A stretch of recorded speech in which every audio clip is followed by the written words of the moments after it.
Tantor Audio, a division of Recorded Books, presents Whole, How I Learned to Fill the Fragments of My Life with Forgiveness, Hope, Strength, and Creativity, by Melissa Moore and Michelle Matriciani. Narrated by C.S.E. Cooney. Introduction. I am the daughter of a serial killer. For all intents and purposes, the first 20 years of my life were nothing but crappy. My suffering and self-inflicted guilt and shame went beyond my father's name in national news, his creepy smiley faces left on letters to the detectives who were looking for the crazed murderer. They would find out later all of it was unmotivated by money, greed, jealousy, or passion. All murder is senseless, but without any motive.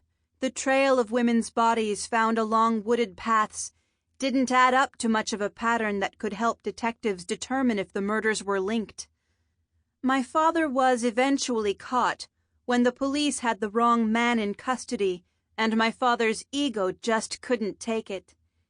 He wrote letters to authorities begging them to notice him.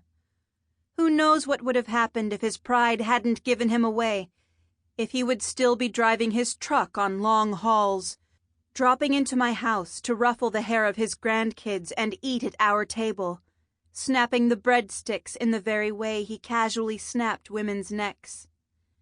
At some point in my life, as my children grew and my elders aged, I realized that life is but a blink. What was once a forever moment of holding my newborn has turned into a flash of a teenager's life.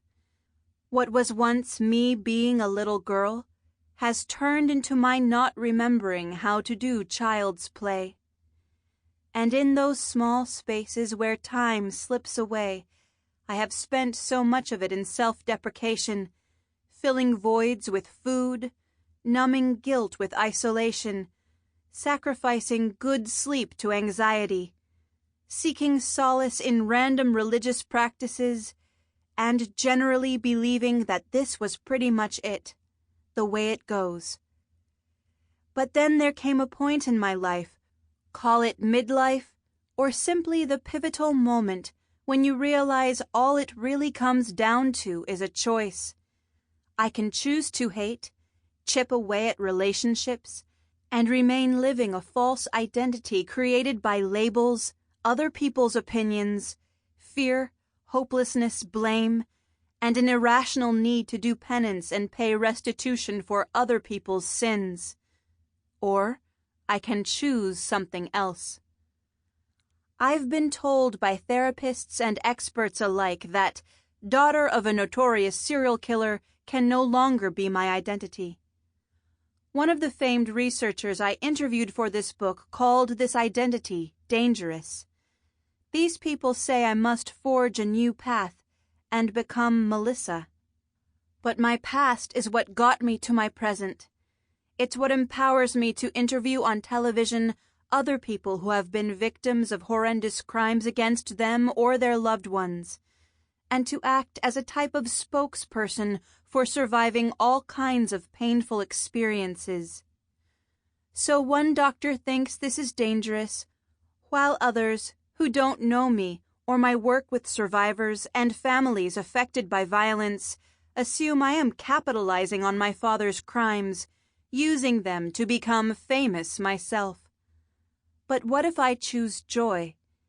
What if I choose to wake up every single day and pursue the good in life rather than wallow in the bad? We have so little time on this earth. To really comprehend the shortness of this process we call life is to receive a gift. I simply decided one day to say yes to receive the message, the one that is alerting me that I am squandering my short time here, and to get with the program. The question then became, what is the program? There are several practices that, while not etched in stone tablets somewhere, are the tenets of life itself.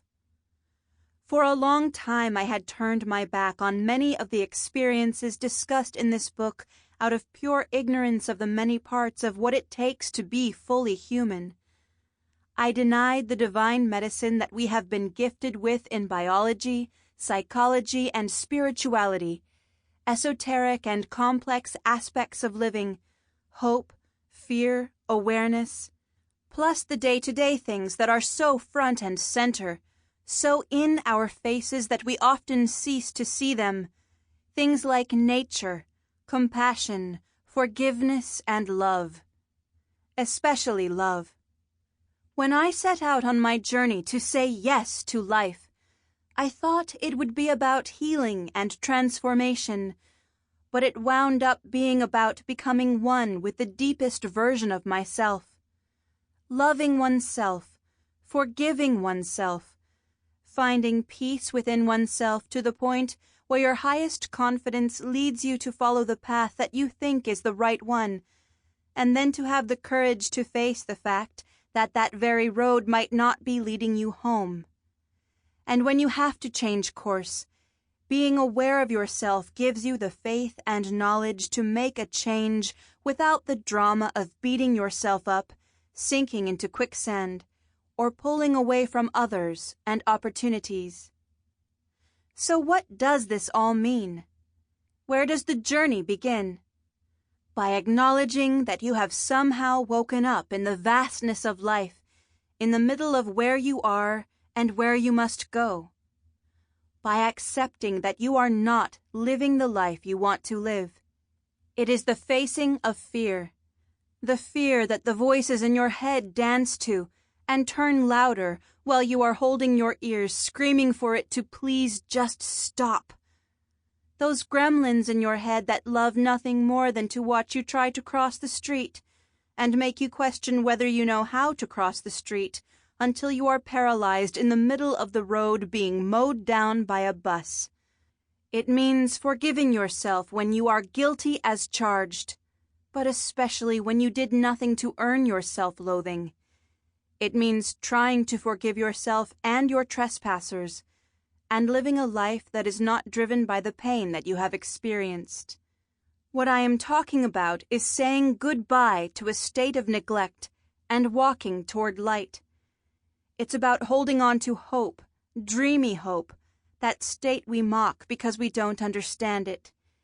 It's about tapping inner resources that we are born with, whether we have an IQ of 60 or 160.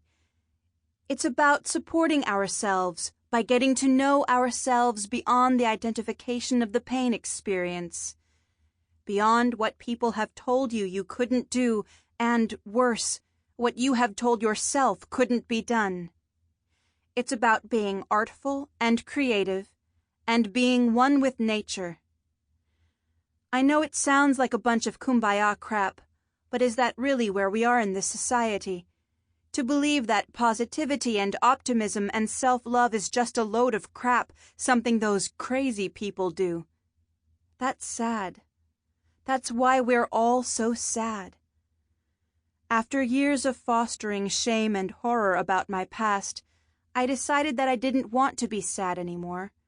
I didn't want to look into the eyes of my children and not feel complete joy.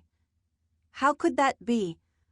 All my life I was told I would know a love no purer and no more powerful than the love of a child, but still something was missing. And now I know what that was. Love. Self-love. Without it, I wasn't whole, and that's what led me on my journey. From the moment I wrote Dr. Phil and went on his Get Real retreat in 2008, I believed I wasn't whole because of my father and what he did. I believed I wasn't whole because I was spawned by a malicious, violent, sick predator and murderer, and because I wore clothes from Goodwill, had a mouth full of bad teeth, was homeless, and lived under the guidance of a hard-working but emotionally unavailable family, along with my physically and emotionally abusive tyrant of a stepfather who threw my mother across a room if one of us kids drank too much juice. The very juice that my father would buy us on one of his random visits just days after raping, strangling, and leaving women for dead in the most beautiful parts of wilderness of the Pacific Northwest. God's country. I thought I wasn't whole because I didn't have religion. I didn't know God. I wasn't a good Catholic, and then not a good Mormon, then a terrible Christian, until I wavered between believing in God at all. These are good reasons to believe one is not whole, in my biased opinion. Whatever led you to this book, perhaps you totally get how easy it is to lean on horrific things to define you and your worthlessness, whether they were in your control or not. But labels aren't real, because they aren't me, and they aren't you. And hopefully, after you close this book, you will have begun to let go of your labels and have a glimpse of the self-love you have for yourself, recognize a part of yourself you would like to develop, or discover new ways or insights that help you get up every day and face it with a full heart. I teamed up with my friend Michelle Matriciani, and over the past 2 years, we have had a multitude of passion-filled conversations about our mutual respect and adoration for many published authors, experts, and everyday people we've met who live with shame and pain and who are learning how to overcome. The result is this book. We tell it in the first person of Melissa Moore because the central stories come from my life.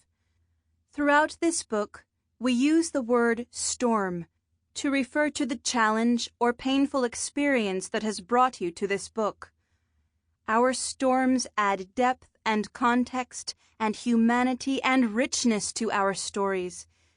It wasn't until I was writing my own memoir, Shattered Silence, that I could stop and give myself a pat on the back for something I once did well that I hadn't noticed before. Writing that book was also a time of reflection, as I winced at errors in past judgments and actions. But the storms that we live through are a part of us only in that they have led us to this book.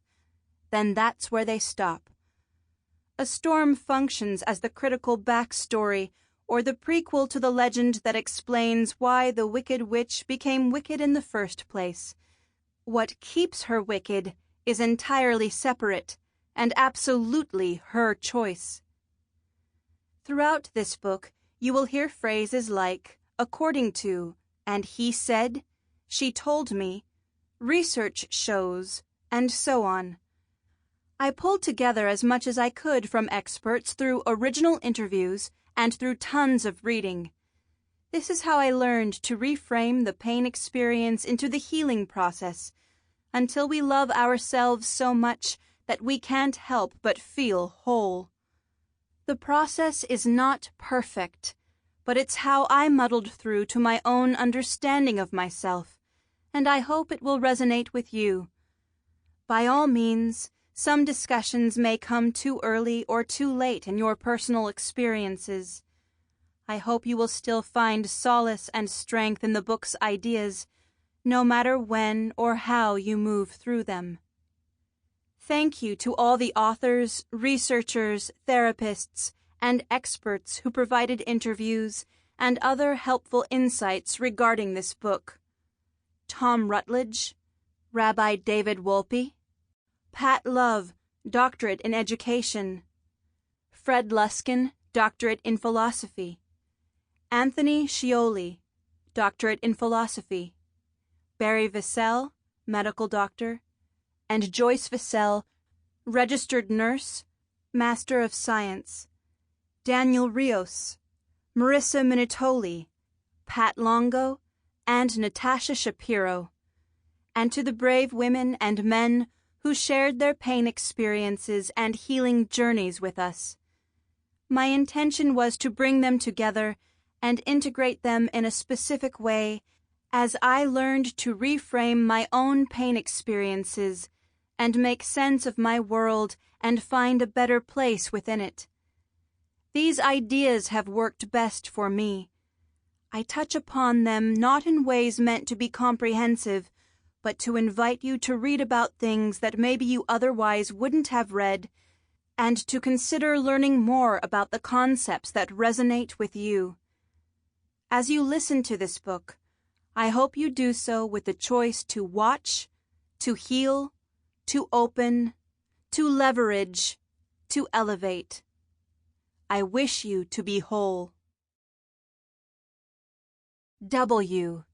Watch the storm. The wisdom of inaction. You are the sky. Everything else, it's just the weather. Pema Chodron. In the movie Deep Impact, a comet hits the Earth, causing a tsunami that devastates North America. It's pandemonium. A father and daughter, resigned to the fact they will not make it to safety within the mountains, head to their most cherished place, the ocean. In a harsh reconciliation with mortality, the young woman buries her head in her father's collar. "Daddy," she cries. She is afraid, yet she looks up, watching the storm. Her father, ever so contemplative and protective of her until the end, closes his eyes and cradles her in his arms. Cut to the next scene, where others are succumbing to their better-known primal instincts, running and screaming in panic from the inescapable. Amid the chaos in the streets, a middle-aged couple ceases their escape attempt and act on their last purposeful urge. They spend their final few moments gazing into each other's eyes, giving themselves the gift of an indelible image of strength and love. Did the people running away from the inevitable somehow lose out on the preciousness of their few remaining moments? Was there something to be gained in the midst of their loss? Is it better to go down fighting than to go down possessing the moment in which you are taken? Now, I'm no philosopher, and I'm certainly not saying we shouldn't persevere over life's greatest obstacles, or at least try, but consider the wisdom in these characters in action. In the moments of taking their last breaths, the married couple, as well as the father and daughter, represented to me the importance of paying attention to the moment, to themselves and to each other. They watched the storm. Of course, their fate was sealed by a natural disaster, and it's likely the storm you find yourself in won't have such a dire outcome. Nevertheless, there is great clarity and acceptance in the pause they take from fighting the conditions around them, and that's what I'm talking about here. To do nothing, especially when something horrifying has happened, is probably the most difficult thing we could ever do. Yet in many circumstances it can be our wisest choice. It's a place of acceptance and acknowledgement of all the turmoil before you forge ahead. If you don't take some time to assess what is going on, you can wind up like me, and the millions of others who go in search of self-soothing, only to adopt destructive coping mechanisms. My shame and avoidance manifested in an eating disorder, chronic depression, social anxiety, and panic attacks. Why is the decision to wait to act, not firing off the angry email, not begging the bank for a reprieve, not fixing our child's mistake, or not crying to the boyfriend to come back, so damn hard? Because in the face of extreme stress there is fear, and fear signals our brains that there is danger. Doing nothing goes against our primal survival instincts and impulses to avoid said danger. If we win the inner war and stay in the moment, our hormone-infused fight-or-flight responses take a back seat to sitting still as a stick, making us a blaring target for the impact. Some might call this passiveness, weakness, clamming up or copping out even. But on second thought, is there anything braver than staring down something, despite the certainty that it is about to wash you away. Watching the storm is the early time in a pain experience when, instead of going into reaction or panic mode, you wait, pausing so that you can conserve what you will likely need later in the healing process, things like acceptance, clarity, and intention, which can sweep away self-doubt, denial, blame, guilt, and shame. It's an important time because, if taken, it's a time of deep reflection, of permission to experience emotions, and of an objective assessment of the conditions of the storm. Taking a pause will not cause you to forfeit the facts. Those will be the same regardless if you are frantic or not. But I have found in my own experiences, large and small, that stopping to validate the pain by calling it what it is, a storm, helps me calm down and create conditions for clarity. Power comes to you when you identify the bad and consciously separate yourself from it. This is not you, Melissa. It's another storm coming. When you are in a peaceful or calmer state, you will be able to access more resources and more facts that help crystallize a clear, motivated, purposeful response. Only then can we move forward with more intention than we would have if we didn't watch the storm. Preparation and contemplation.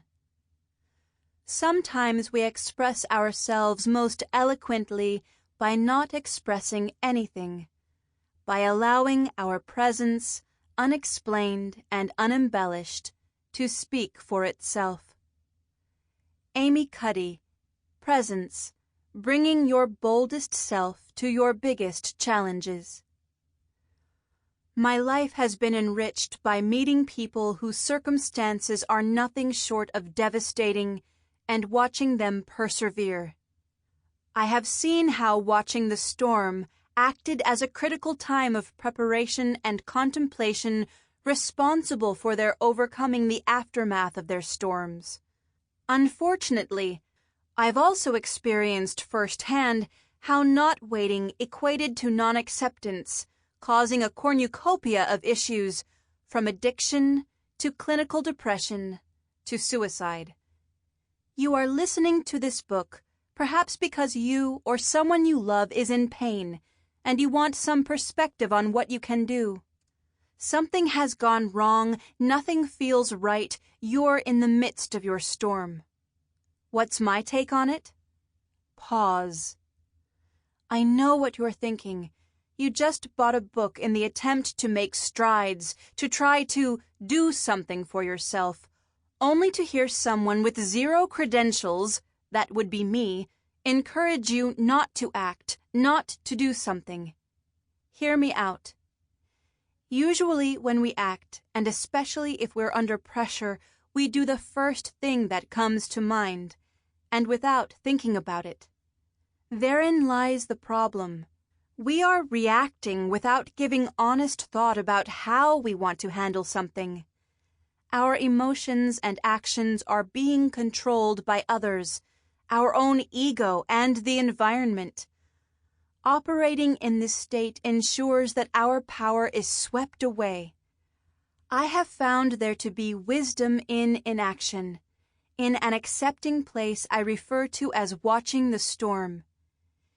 In holding your attention on the harsh elements and igniting your senses within the pain experience, you will see what I now see. You can't control the storm. Scary, yes, but it also can't control you. Deliberately watching the storm has the potential to stop us from taking things personally and interpret other people's behaviors, opinions, or rejections as reflections of our self-worth. In the midst of a chaotic event, we can choose to give ourselves the gift of a pause, examine the situation, gain clarity, and choose better responses. I've come up with a motto that I try to live by.